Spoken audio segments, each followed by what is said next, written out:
Setup ठीक है आशीष, setup में कोई दिक्कत नहीं है। सेटअप में जो हम नॉर्मली देखना चाहते हैं मार्केट्स में वो हो रहा है कि डीआईएस बाय कर रहे हैं और एफआईआई सेल कर रहे हैं। और 2 दिन की एफआईआई की जो बाइंग थी वो उस पर थोड़ा ब्रेक लगा है, तो ठीक है कोई दिक्कत नहीं है। 750 करोड़ की डीआई की बाइंग है, 1600 करोड़ की एफआईआई की सेलिंग है। और वो बार्स आएंगे आपकी स्क्रीन पर। ये देखिए 4 दिन से 5 दिन से एफआईआई की बाइंग चल रही थी, उस पर ब्रेक लगा और डीआईएस की बाइंग है कंटिन्यू, तो कोई दिक्कत नहीं है।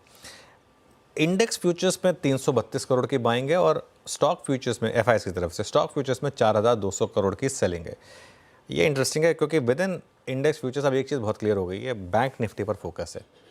बैंक निफ्टी में 383 करोड़ की बाइंग हुई है, 42 करोड़ की बाइंग निफ्टी में हुई है, तो क्लियरली फोकस मार्केट का बैंक निफ्टी पर है। और देखिए ट्रेडर्स को ना इस चीज़ के लिए निम्बल होना चाहिए।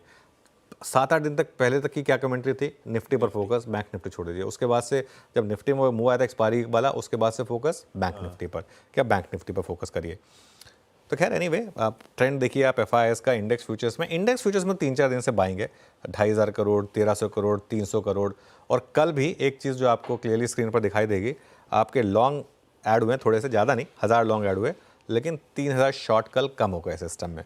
तो लॉन्ग शॉट जो है वो अब आपको ग्राफिकल फॉर्मेट में दिखाई देगा। ये देखिए लॉन्ग शॉट अब वापस ऊपर की तरफ जा रहा है।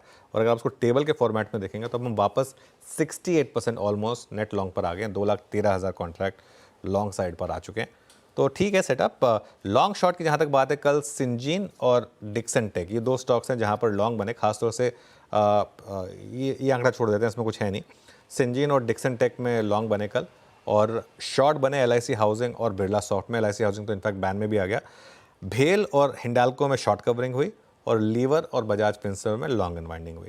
कल इंडिया विक्स फ्लैट था, लेकिन पुट कॉल रेशो अब देखिए 1.26 पर आ गया। मुझे लग रहा है इस पुट कॉल रेशो को थोड़ा और नीचे आने की दरकार है।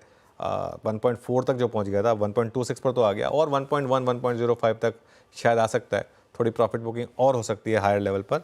एफ&ओ बैन की जहाँ तक बात है, कल 3 स्टॉक्स एक साथ बैन में बाहर ऐड हो गए, बिरला सॉफ्ट, जीएनएफसी और एलआईसी हाउसिंग।